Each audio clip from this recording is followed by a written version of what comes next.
Now, I saw a clip circulating my timeline. Shout out to Bad Plug because he definitely activated it.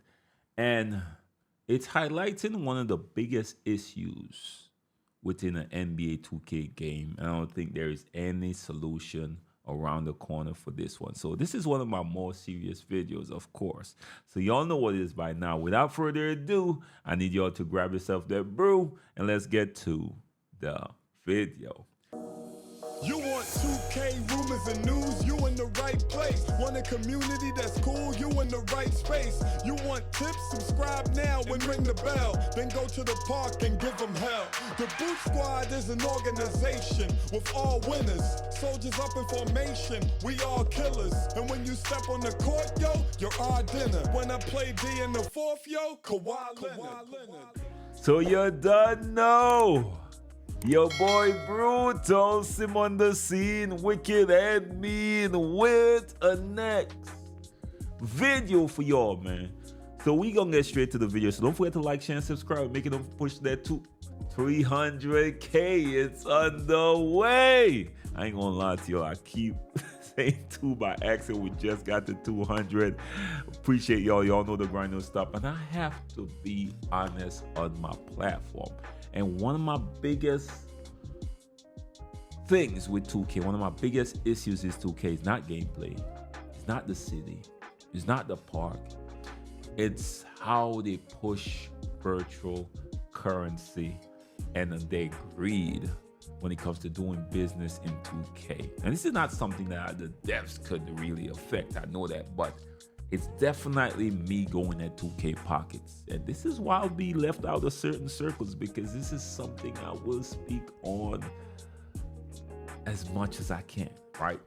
Now, I saw this tweet by Badful. He said, engaging with this for the algorithm to push it. And what he was talking about is this clip that was done or captured from a Marlon Wayans sitcom with him speaking or showing an example of what parents go through when their kids are playing 2K. I don't want y'all to check this clip out. What, $315 for an Xbox game? $315? What in the hell is this? Exactly. Our kids' spending is out of control. Boy, what did you spend $315 on? It's my NBA game. I bought virtual clothes for my virtual players. And you're about to get a virtual ass whooping. Man, do you know when I was your age that I was lucky if I had actual clothes on my actual back?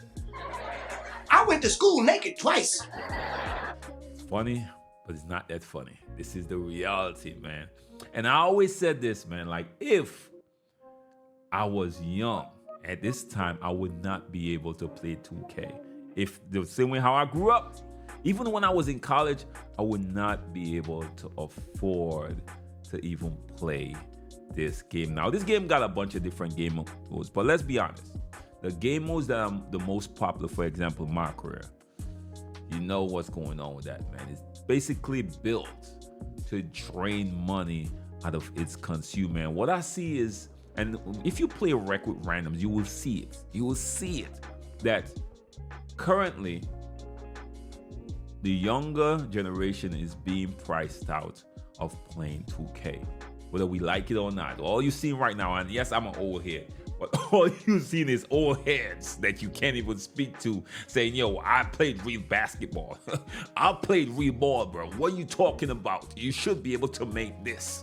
Like, you are seeing a huge shift right now in the 2K community, and it's not even close. Because most of us got jobs. Most of us could afford to do it. But for the younger generations who got to go at their parents, who after they bought, let's say, the Legendary Edition for $100 and something, still got to come back and say, we still don't have enough to create their first bill. And how is that not a huge issue?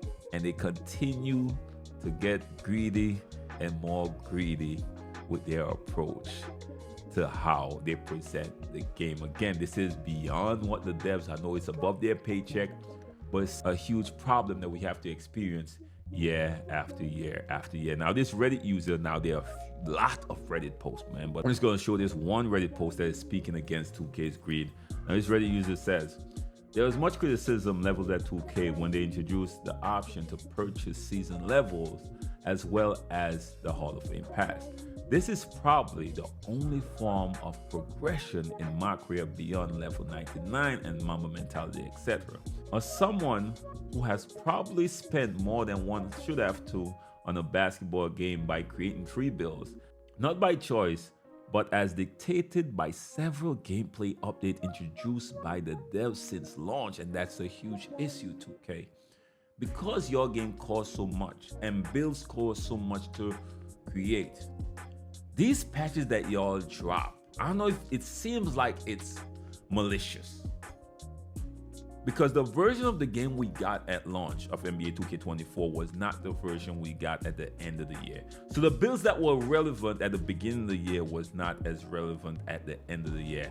That's a huge issue without giving us the ability to respect our build, meaning the ability to remove attributes and somewhat recreate or redesign your build based on the latest update. That's a huge issue.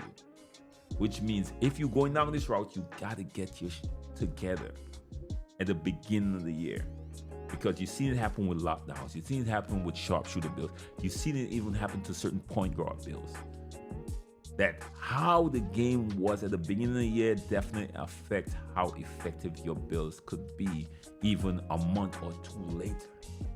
So this is something y'all have to look at. But let's continue on with this post. So I decided to test what can be accomplished in terms of season progression if one puts a reasonable number of hours into this game and perform well consistently across the season. I've played the following amount of season.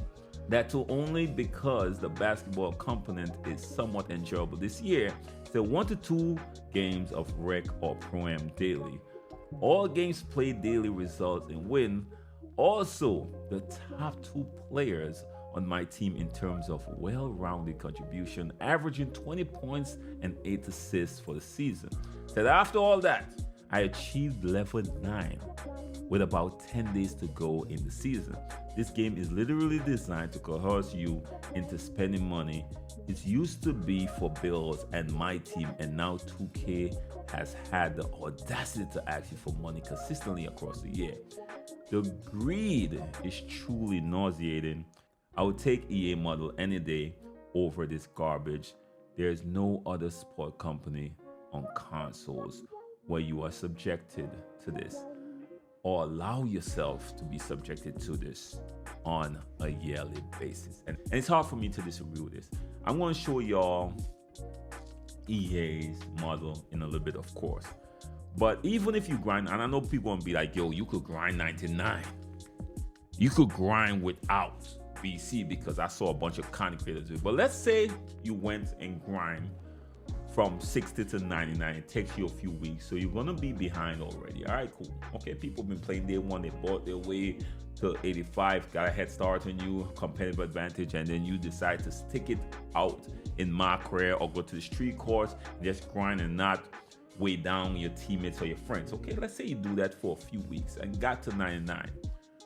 Unless you play rec and pro-am, you are playing at a loss. You literally paying to play if you want to be competitive, because 2K with its payout has drastically reduced it over the past few years. Now for a victory in the park, you get like 300 VC. Now, as a point guard, now I don't care what y'all say, okay? As a point guard who runs up against these oversized lockdowns with 9-9 steals, I need playmaking boost, right? I need a Gatorade, at least a first Gatorade, because I need that energy, because a few bumps from that lockdown, my energy is blinking. And you know, once the energy is blinking as a point guard, you're pretty much at a huge disadvantage, because he's gonna rip you, you're losing the speed, your burst, so there are a lot of negatives. So you need that as well. And you probably need shooting boost if you want to shoot consistent. So these three you already spend way over 300 VC, even if you win. So guess what happened to me personally? 2K literally forced me away from par this year. They did. They forced me away from pack. And y'all think the new ban feature that 2K added to the game was because people were quitting out the game? What y'all didn't know is for years, Pro-Am players, after the games end, used to quit out the games to save money on boost and Gatorade. They used to save their boost and Gatorade. So they would play it throughout the year because most of them only played Pro-Am. And by the end of the game, they all quit out. And guess what? I was taking money out of 2K pockets. Taking potential money out of 2K pockets. So does that have some correlation with the ban added to the game where now even Pro-Am players got to complete their game and use up all the boosts? Y'all could answer in the comment section. Now I'm gonna go ahead and show y'all EA new model with this new game I've been playing, bro. I ain't gonna lie to y'all, I've been having so much fun with this game. It's called EAFC, and this is the model that EA used for their what we call My Career Player, right? So let's switch it up as this game load up real quick. Now, here is clubs, right? This is a game mode where we would correlate with rec or even park, where you could go in with a created player. And I'm not saying 2K gotta go all the way there, but some of the features will make it a lot better for our experience, man. Number one, this game mode is free. I ain't gonna lie, you could literally buy the game and go create your player or whatever, but I'm not asking that. It's gonna ask too much for 2K to just allow us to go with free players. But this feature right here is amazing, right? Look at the amount of players you have: 1, 2, 3, 4, 5 players, right? You create, right? But the beauty about this is, look at this. Created player, maxed out. I got to rated 100 already overall for the builds. So based on how you apply the attributes, it will tell you if you apply a pure attribute, so it's really higher if I really apply everything. So this is a striker, right? So look at the striker build, right? Already created everything, already established. This is the attributes basically. Now, I'm able to go and remove everything. I'm able to go and change this if I want to. Now, this is a build already created. I could go change it if let's say I don't want to mess this build up because I love this build. But let's go to one of the builds that, all right, cool. Let's go by this one right here, 84. So it's not a specialized, but it's more created all around. And let's say I want to make it 6'4". Change 6'4", change the weight, go much skinnier, change the foot. All right, now back out now and go and change the attributes. I could do all that. Just remove everything, respect everything, and then recreate a player however I see fit. I'm respecting all this. I could respect this and recreate all together at no cost to you. And now you could go and reapply every single thing. Like literally, you could go and reapply it wherever you see fit to make it specialize in different areas. Now again, I am not naive to ask 2K to go this extreme.